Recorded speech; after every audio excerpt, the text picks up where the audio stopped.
இப்போ basics of ஹைட்ராலிக்ஸில் Pascal law and அதோட அப்ளிகேஷனை தான் பார்க்க போகிறோம். ஃபஸ்ட்டு பாஸ்கல் லான்னா என்னென்னு பார்ப்போம்.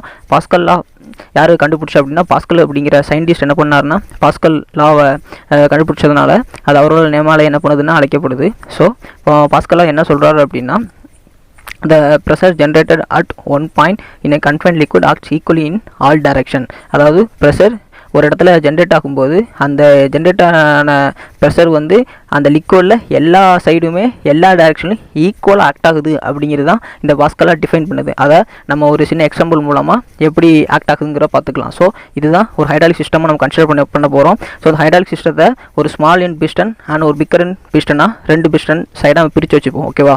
இப்போ இந்த ஸ்மால் எண்ட் பிஸ்டனை ஏரியா ஈக்குவல் 10 சென்டிமீட்டர் ஸ்கொயர் எடுத்துப்போம். இந்த பிக் பிஸ்டனை as equal to 100 centimetre square எடுத்துப்போம். ஓகேவா? இப்போ இந்த ஒன் எண்ட் பிஸ்டன் ஒன்ல என்ன பண்ணுறாங்க அப்படின்னா 50 நியூட்டன் ஃபோர்ஸ் என்ன பண்ணுறாங்கன்னா, இந்த கன்ஃபைன் லிக்விடுக்குள்ளே இந்த சிஸ்டத்தில் ஸ்டோராக இருக்கக்கூடிய இந்த லிக்விடுக்குள்ளே 50 நியூட்டனை பிஸ்டன் ஒன்லேருந்து ஃபோர்ஸ் கொடுக்கும்போது அங்கே ஒரு ப்ரெஷர் இந்த லிக்விடுக்குள்ளே ஜென்ரேட் ஆகும். ஸோ இந்த இடத்துல இந்த பாயிண்டில் ஜென்ரேட் ஆகிற ப்ரெஷர் இந்த லிக்விட் பக்கத்தில் உள்ள மாலிகுல்ஸில் மோதி அதே ப்ரெஷர் அந்த மாலிகுல்ஸ்க்கும் கொடுக்கும். ஸோ அந்த மாலிகுல்ஸ் பக்கத்தில் இருக்கிற இன்னொரு மாலிகுல்ஸ்க்கு ப்ரெஷர் கொடுத்து அதையும் சம் ப்ரெஷரில் ஃபோர்ஸ் பண்ண வைக்கும். ஃபஸ்ட்டு என்ன ப்ரெஷரில் அது மோதிச்சோ அதே ப்ரெஷர் கண்டினியூ ஆகி எல்லா டைரெக்ஷன்லையுமே ஈக்குவலாக அந்த ஃபோர்ஸ் டிஸ்ட்ரிபியூட் ஆகிறனால இப்போது பிக் எண்ட் பிஸ்டனில் இருக்கக்கூடிய அந்த லிக்விட் மேலே என்ன பண்ணும் அப்படின்னா, அந்த ப்ரெஷர் காரணமாக இன்னொரு பிஸ்டனை மேலே மூவ் பண்ண வைக்கும். இதுதான் அவர் சொன்ன பாஸ்கல் லாவோட கான்செப்ட். ஓகேவா? அப்போ என்ன நடக்கு, அப்போ இந்த ஃபோர்ஸோட ஃபார்முலா உங்களுக்கு ஆல்ரெடி உங்களுக்கு என்னென்னு தெரியும்.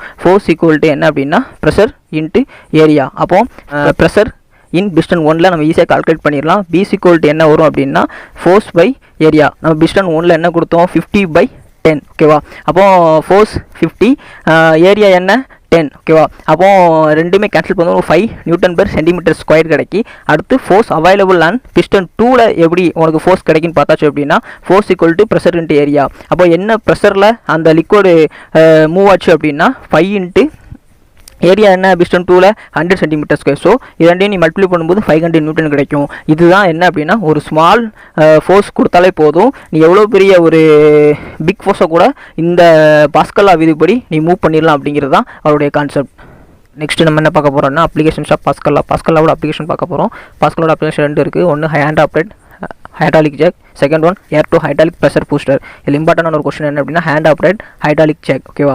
அப்போது ஹேண்ட் ஆப்ரேட் ஹைட்ராலிக் ஜாக் எப்படி ஒர்க்கிங் ஆகுது அப்படிங்கிறத நம்ம பார்ப்போம்.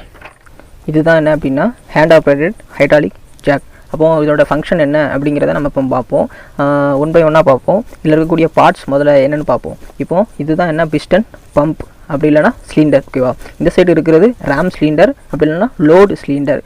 Check valve 1, check valve 2. இந்த இடத்துல இருக்கிறது என்ன அப்படின்னா ப்ளீட் வால்வ். ஃபைனலாக இதில் இருக்கக்கூடியதான் என்ன அப்படின்னா ஆயில் டேங்க். இந்த ஆயில் டேங்கில் தான் ஆயிலுங்கிறது என்ன இருக்கும் அப்படின்னா ஸ்டோர் ஆகி இருக்கும். அப்போது இதனுடைய ஒர்க்கிங் கண்டிஷன் எப்படின்னு பார்ப்போம். இப்போ இந்த ஏபிசி தான் என்ன அப்படின்னா லிவர். ஓகேவா? அப்போது இந்த சி தான் பைவட் பாயிண்ட். இந்த சி வந்து பைவட் பாயிண்ட்னா வேறு ஒன்றும் இல்லை, ஃபிக்ஸட் பாயிண்ட். ஓகேவா?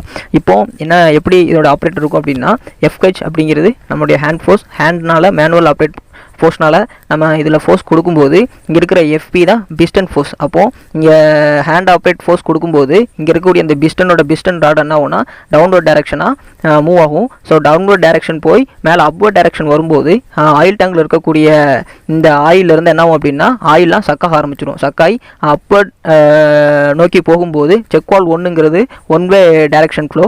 ஸோ இது ஒரு வாட்டி தான் என்ன பண்ணணும் அப்படின்னா ஆயில் ஃப்ளோங்கிறத கொடுக்கும், அனதர் டைரெக்ஷனில் கொடுக்காது. அப்போது இந்த ஆயிலெலாம் மேலே போன உடனே இங்கே நம்ம அப்பர் டைரெக்ஷனில் இருக்கிறனால மறுபடியும் நம்ம ஹேண்ட் ஃபோர்ஸ்னால் டவுன்வர்ட் டைரெக்ஷன் கொடுக்கும்போது இங்கே இருக்கிற ஆயில் ஃபுல்லாக செக் வால்வ் 2 வழியாக 1 way டைரெக்ஷன் வழியாக உனக்கு ரேம் சிலிண்டருக்கு போயிடும். அப்போ ரேம் சிலிண்டரில் நம்ம என்ன அவுட்புட் அட்டைன் பண்ணணுமோ இங்கே இருக்கிற லோடு என்ன அப்படின்னா அந்த ப்ரெஷர் தாக்கு பிடிக்க முடியாமல் அப்பர் டைரெக்ஷனில் மேலே மூவ் ஆகும். ஓகேவா?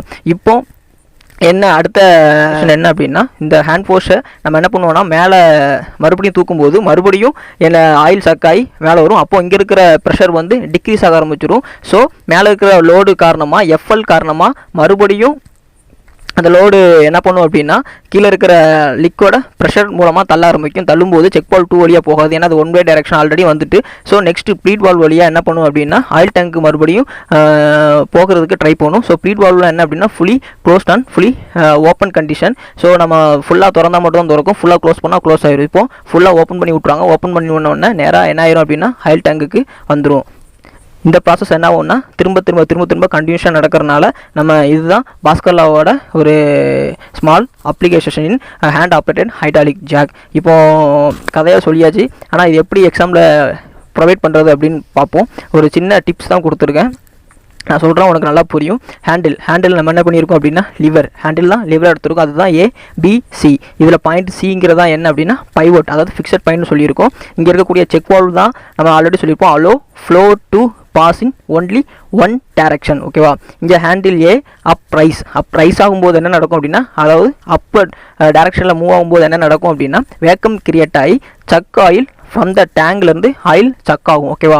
இப்போ ஹேண்டில் வந்து டவுன் டைரக்ஷன் கீழே வரும்போது down movement of the piston இருக்கும்போது அங்கே என்ன நடக்கும்னா oil through check valve to ram சிலிண்டருக்கு என்ன ஆகும்னா மூவ் ஆகும். அடுத்து ஃபைனலாக இங்கே இருக்கக்கூடிய ப்ளீட் வால்வ் ஆப்ரேட் என்ன அப்படின்னா ஹேண்ட் ஆப்ரேட்டட் வால்வ். இது ஒரு hand operated valve bleeding the oil from the load cylinder back to the oil tank. ஓகேவா? அப்போ லோட் சிலிண்டர்லேருந்து வரக்கூடிய அந்த ப்ளீட் ஆகக்கூடிய ஆயில் மறுபடியும் ஆயில் டேங்குக்கு திரும்பவும் போகக்கூடிய வேலையை தான் பார்க்கக்கூடியதான் என்ன அப்படின்னா இந்த ப்ளீட் வால்வ். இதுதான் நீ என்னென்னா சிம்பிள் டிப்ஸ், நீ எக்ஸாமில் உனக்கு நீ ரைட் பண்ணுறதுக்கு, நீ புரிஞ்சு எழுதுறதுக்கு உனக்கு ஒரு சின்ன டிப்ஸ் தான் என்ன அப்படின்னா இந்த ஏரியா. நீ இதை படித்து எப்படி ப்ரொவைட் பண்ணணுமோ, எக்ஸாமில் எப்படி எழுதுனா உனக்கு மார்க் கிடைக்குமோ அந்த மாதிரி என்ன பண்ணிக்கோன்னா எழுதிக்கோ.